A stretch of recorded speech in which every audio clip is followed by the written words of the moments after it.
Good morning guys. તો આજે ઘણા દિવસ પછી હું વ્લોગ સ્ટાર્ટ કરું. તો લગભગ 12 જેવા દિવસ થઈ ગયા અને આજે હું 13મા દિવસે વ્લોગ સ્ટાર્ટ કરું. 12 દિવસથી વ્લોગ નહીં બનાવ્યો.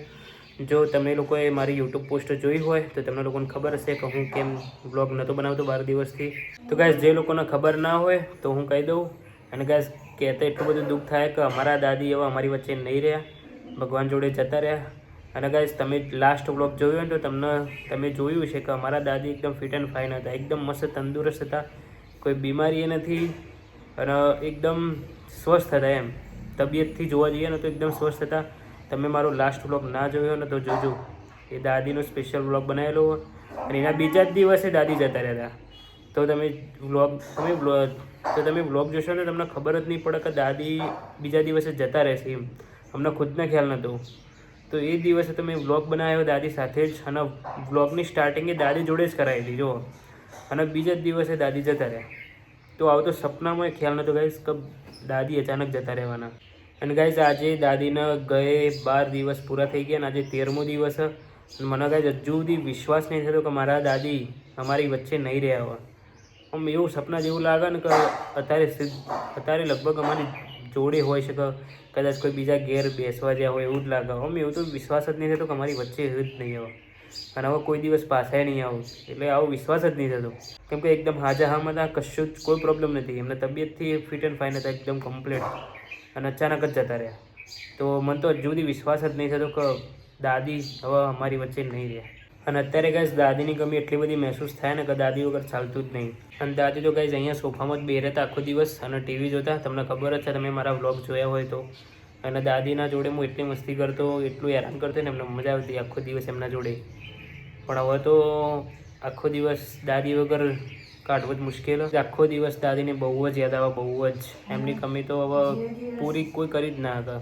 અને ભાઈ દાદી જોડે હું આખો દિવસ મસ્તી કરતો ને એટલે દાદી મને કહેતા કે જાણા હું મરી જઈએ તાણા કોના જોડે મસ્તી કરે અને કે ચાણા મોટો થઈએ કે હજુ આ આવીને આવી મસ્તી કરી જાય ને એના છોકરા જેવી. અને હવે તો ગાઈસ દાદી જતાય રહ્યા. પહેલાં એવું કહેતા હતા કે હું જાણા મરી જઈએ તાણા કોના જોડે મસ્તી કરે અને ચાણા મોટો થઈએ કે તું. તો દાદી હવે સાંભળતા હોય તો હું હવે મોટો થઈ ગયો. હવે તો કોના જોડે મસ્તી કરવાની જ. એમના જોડે આખો દિવસ મસ્તી કરતો ગાઈસ, આખો દિવસ એમને હેરાની કરું, મસ્તી કરું, એમના જોડે રમત રમું, એમને ખીજાવું, બહુ જ મજા આવતી. અને હવે મોટો થઈ ગયો, હવે તો એમના જોડે મસ્તી કરવાનું જ નહીં. અને ભાઈ દાદીનો ને દિવાળીનો તહેવાર બહુ જ ગમતો હતો એમને. સૌથી વધારે જે તહેવાર ગમતો હોય ને તો દિવાળી. અને 20 તારીખે તો દિવાળી હતી અને 15 તારીખે તો દાદી અચાનક જતા રહ્યા. અને આવી સપનામાં એ ખ્યાલ નહોતો કે અચાનક આવું થશે. અને એમનો ગમતો તહેવારે જોવા ના રહ્યા, ગમતો તહેવાર એમનો. એમને દિવાળીના દીવા કરવા બહુ ગમતા, દિવાળીનો આખો તહેવાર બહુ ગમતો, પણ તહેવાર જોવાય ના રહ્યા. ફક્ત 5 દિવસ બાકી હતા અને 15 તારીખે તો જતા રહ્યા અચાનક જ. તો જુઓ અહીંયા દાદીનો ફોટો, અહીંયા થાળી દીવો બધું કરેલું અને ફુલાર પહેરાયો નવો. હજુ વિશ્વાસ નહીં થતો કે દાદી ખરેખર જતા રહે. તો જુઓ અહીંયા ચેતુ બેઠીએ અને અહીંયા મમ્મી. ચેતુને યાદ આવશે? યાદ આવ્યું તને? માં યાદ આવ્યું આપણો?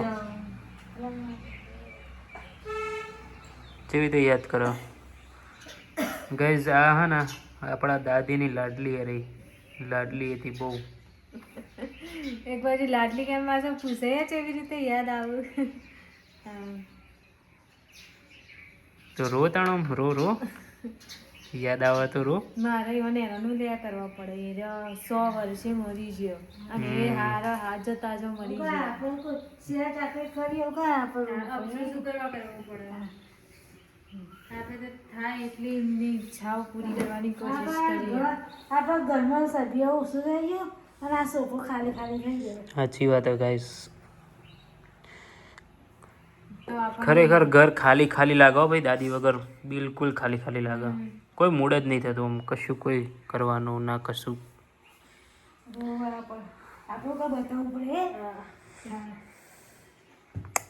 યાદ કરીને તો રોવું આવે જ ને.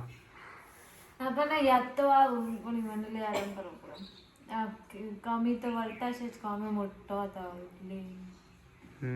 અને ગાઈસ દાદીની ઉંમર 100 વર્ષ હતી. 100 વર્ષ જીવ્યા અને એકદમ સાજા, કોઈ બીમારી નથી, એના કોઈ દવા ચાલુ નથી. ફક્ત એમના બીપીની દવા ચાલુ હતી ફક્ત. અને ગાઈસ દાદીની ઉંમર ને 100 વર્ષ હતી. 100 વર્ષ જીવ્યા અને એકદમ સ્વસ્થ જીવન જીવ્યા. કોઈ બીમારી નથી, કોઈ જાતનું કોઈ તકલીફ જ નથી શરીરમાં. જાતે હેઠતા 100 વર્ષની ઉંમરે જાતે હેઠતા જાતે જ બધું કરતા. અને ગાઈસ એકદમ સ્વસ્થ જીવન જીવ્યા. કોઈ પણ બીમારી નથી. કોઈ પણ 100 વર્ષ સુધી જીવન જીવ્યા ને તો કોઈ બીમારી નથી. તો તમે લોકોએ ભગવાનને એવી પ્રાર્થના કરજો કે આપણે પણ જેટલું જીવ્યા ને એટલું દાદી જેવું જીવન જીવ્યા. કોઈ બીમારી ના હોય શરીરમાં, કોઈ પણ. ભલે 50 વર્ષ જીવો કે 100 વર્ષ જીવો કે 150 વર્ષ જીવો, પણ ખરેખર સાચું સુખ તો આ જ કે તમારી તબિયત કમ્પ્લીટ રહે. એમ તમને કોઈ બીમારી ના હોય, તમને શરીરથી કોઈ તકલીફ ના હોય, એના સૌથી મોટું સુખ કહેવાય કે શરીરથી તમે કોઈ બીમારી ના હોય અને શરીરનું કોઈ દુઃખ ના હોય. તો તમે ખરેખર વિશ્વાસ કરો કે ના કરો, પણ 100 વર્ષની ઉંમરે દાદીને કોઈ તકલીફ નથી, કોઈ તકલીફ નથી. અને સહેજે કોઈ તકલીફ વગર દાદી જ્યાં એમને છેલ્લે સુધી કોઈ તકલીફ નથી. તો ઘણા લોકો આમ તો આટલી ઉંમર હોય ને તો ઘણા ગરડા લોકો રીબાતા હોય, કોઈ બીમારીથી રીબાતા હોય. અને અમુક લોકોને તો ભાન જ ના હોય કે આજુબાજુ થાય હું. આટલી ઉંમરે તો ગરડા લોકોને ઘણી ખબર ના પડતી હોય કે આજુબાજુ કોણ બેઠું હોય, શું બોલે હ, એમને જોવાની ખબર ના પડતી હોય, ખાવાની ખબર ના પડતી હોય. આવી તકલીફો હોય. અને જો આપણા દાદી 100 વર્ષની ઉંમરે એટલા તંદુરસ્ત હતા ને કે લગભગ આપણે તો નહીં જોઈએ એટલી ઉંમરે. એટલું ઉંમરે જીવીએ કે નહીં એ જ ખબર નહીં પહેલાં તો. અને ભાઈ દાદીની ભક્તિ એટલી હતી ને. અને જે લોકો ભાઈ ભગવાનમાં બિલીવ ના કરતા હોય તો એ લોકો ભગવાનમાં બિલીવ કરજો, ભગવાનને માનજો.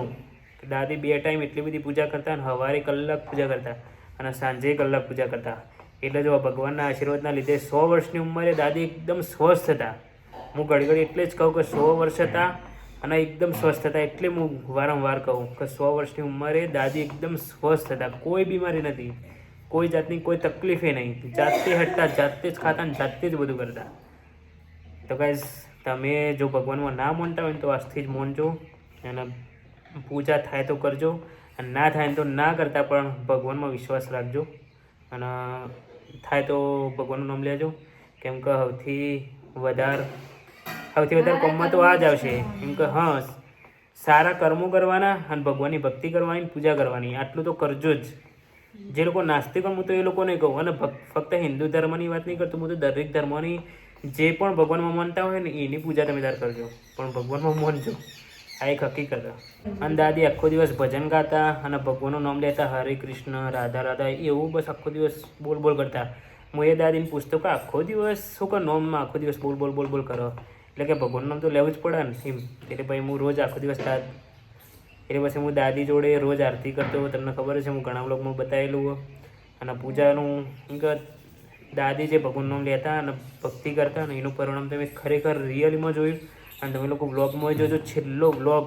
અને તમે મારો લાસ્ટ વ્લોગ જોશો ને તો તમને કોઈ કહી ના કે આ દાદી 100 વર્ષના છે અને બીજા દિવસે જતા રહેશે, આવું તો કોઈ કહી જ ના કહે. મારો વ્લોગ જોઈને લાસ્ટ કોઈ પણ વ્યક્તિ ના કહે કે આ દાદી બીજા દિવસે જતા રહેશે, બીજા દિવસે જ.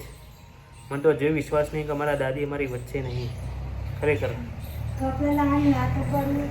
કપડા લાયા એમના, ચણિયા લાયા, સોળા નાખી દીધા, બે હાડીઓ લાયા, એ બધું આપી દીધું. ના લાયા ને ચણિયા નટુ પેલા ત્યાં નથી લાયા.